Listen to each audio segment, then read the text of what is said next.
right, this is an example of factoring with a leading coefficient greater than 1.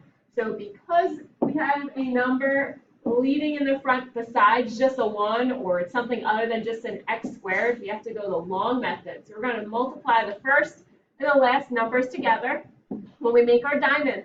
That's the number that goes at the top. We're looking for two numbers now that multiply to -12, but still add to that middle term of a 1x. So those two numbers that multiply to -12 and add the 1 are a 4 and a -3. So 4 times -3 is -12. 4 minus 3 is 1. So now we're going to rewrite our original expression. That first term is going to remain the same.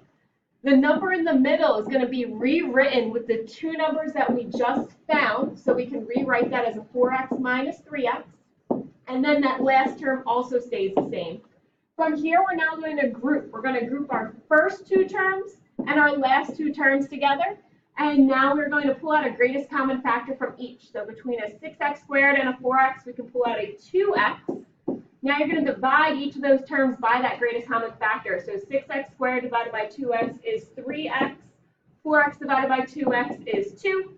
We also need to pull out a GCF from the other set of parentheses. And our goal is that we get the same thing, that 3x plus 2 appears in that second one. So we're going to pull out a -1 from that second set of parentheses. And then you can see -3x divided by -1 is 3x. -2 divided by -1 is a +2. From here, you have the same set of parentheses. We have 3x plus 2. Anything that is written on the outside gets written into a second set of parentheses as 2x minus 1. And now we have our completely factored form.